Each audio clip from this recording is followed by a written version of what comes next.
Hello, students. I thought we'd have some fun with the hermit crabs and some of my other critters today. I like to spend time with the hermit crabs at night. Before I go to bed is when I clean their cage and get them their food. Right now, I've put them in a saltwater bath. Their cage is actually my beetle cage. And so I just don't have room for everything in their tank. I usually have fresh water and a saltwater bath for them. I have them in my bathroom right now, and it has good light for the videotaping. So now, the funniest thing was, and I've never gotten to see them do this, is this morning, Joy had a new shell on.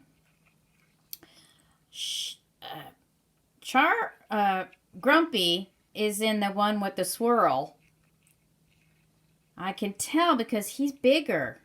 And at first I thought that was Joy in there and Grumpy was in the more opalescent one. But I'm pretty sure Grumpy's in the swirl and Joy is in the more opalescent one. Now she tried on a new shell sometime between last night and this morning. I try and put shells in there because the directions for Hermes say they like to play with them and also investigate them. So this is the shell she tried on last night, and she was parading around the tank in it this morning. Now, it's much bigger and clunkier than the one she has on. See how smooth that is? But she looked like she was strutting an Easter bonnet today. And then sometime during the afternoon, she decided, I like my old shell better. I am told that you measure the hole and to see what size that they're liking. And when I measured this one, oops, the hole was, let's see if I can get around here, about 1.25 inches, it seems, in the widest spot anyway. Can you see me trying to measure that poor thing?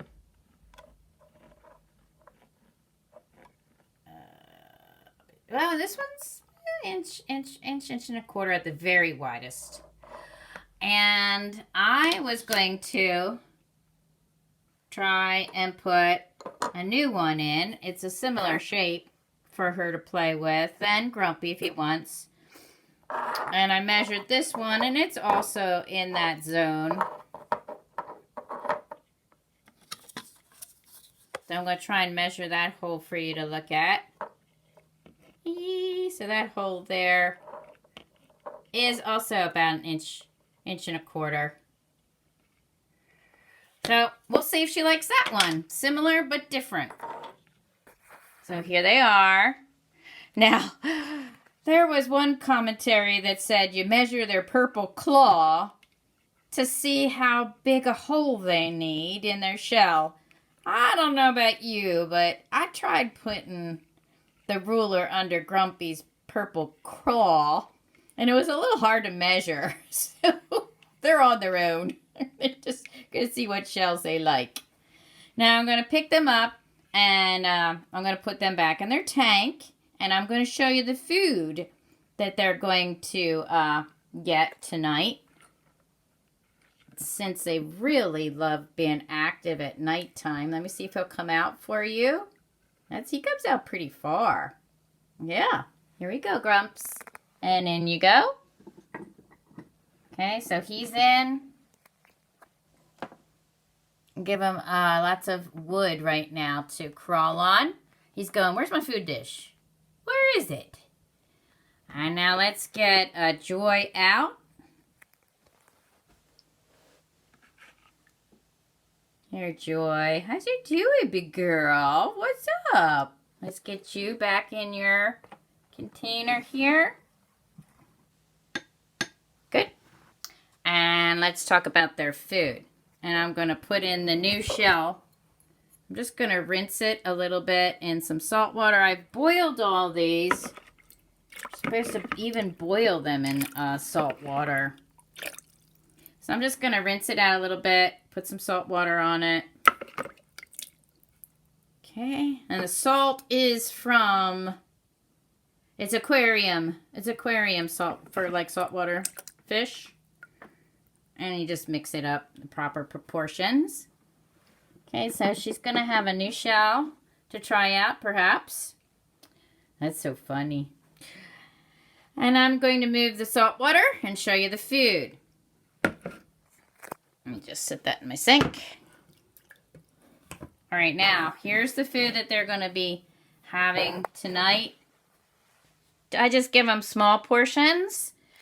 The Hermits, John Patrick and Henry told me that they love rice cake, and they do. That's their favorite, plain rice cake. I give them a little bit every night.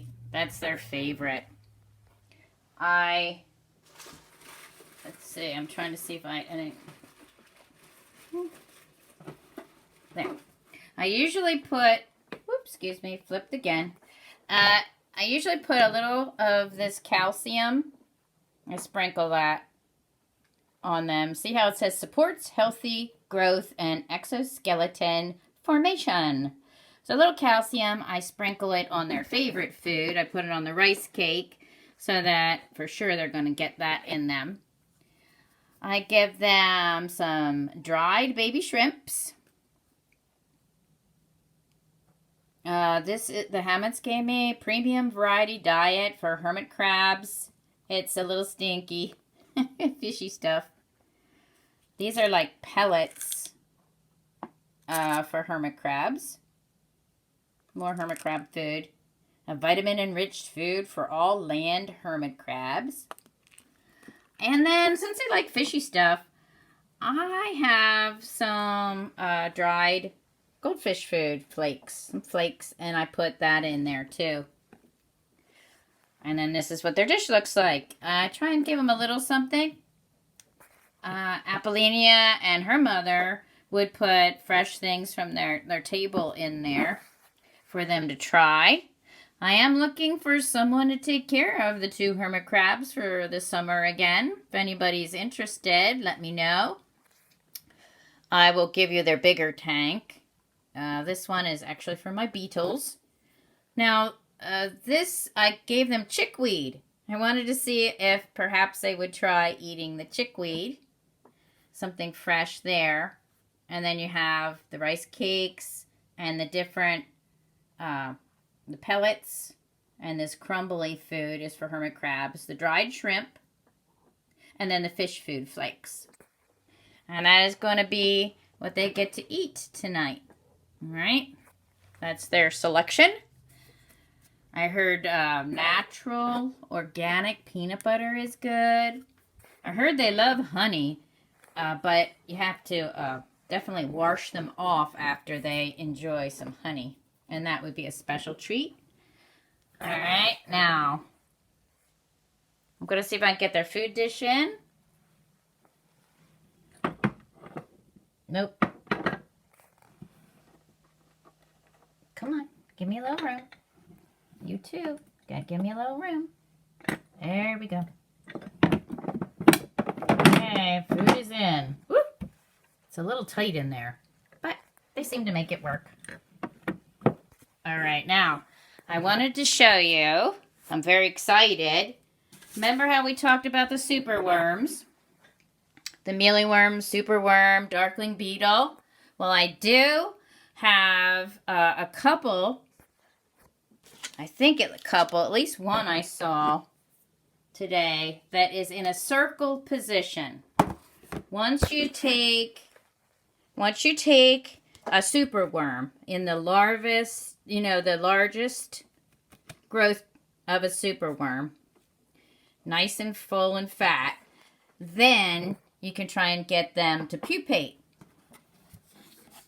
So I showed you in the last video how I put them in their own little container, right? So they feel safe. Now let's see how they all look. When I disturb them, sometimes they uncurl. But, oh, here's one. See how he went into the letter C? Okay, he's going to get ready to pupate. And this one here, where my finger is, I think he's getting ready too. He's real still. And he's almost in a C. Every time I take them out into the light, they do get active and go, whoop, what's up, what's up, what's up? If you can see that yucky stuff in this one's container, he has shed his skin, and he's growing. He's still growing while he's in there, and there's no food. Now this one has darkened up. I don't know if you remember from the last one. This is the funny looking pupa that does turn into the darkling beetle, and he's darkening up. His eyes look darker, the ends of his legs look darker, and they do get a little darker, but he's not moving yet. I don't see him wiggling. Once he starts wiggling, then I know he's trying to bust out of that his skin there. And yeah, I'm very excited. They're doing very well. Hopefully we'll get some more. I need some mamas and papas so that they lay the eggs, and then I get some more mealyworms and superworms. They seem to do very well when I do it in the spring and the summer months. I've tried it in the winter and they don't do as well. So I'm putting him down. And I wanted to quick show you Scott the snail. Alright? So let's just go over here for a minute. I tried to put, excuse my bathroom. I just thought it would be easier in here. His head was out last night, and it was so exciting. But I don't think it is tonight. But I'm going to show him to you anyway. Alright, now. He's got a piece of lettuce on him. A spring green. Can you see that purple thing that's hanging on his foot? That's just like a red spring lettuce. Red oak lettuce, maybe. But last night, I was so excited. He had his head out and his antennas, too. Yeah, so that's Scott. I spritz him every day. And then he just gets greens. I think I gave him some dandelion. Yep, I gave him dandelion, something natural. They're supposed to also eat funguses. I think they'll also eat dead things. And he is a grove snail. Grove. Think of a tree. A grove of trees. Grove trail. Snail. Okay. Alright, those are the things that I wanted to show you today. How Scott the snail is doing. And I think Abram's family gave him to our class. I love his shell. It's just so beautiful. Very striking. He's not very big. He's less than an inch across. And it's hard to tell in a video, but here's my ruler. See? Scott the snail. What is he? Half an inch. Maybe a little bit more. Not much. He doesn't even make it 3/4. Right? 5/8. So he's a little dude. When I told my husband I was bringing home a snail, he just thought, oh my goodness. I think he was expecting something, as big as my hand. All right, God bless you. Talk to you later. Bye-bye.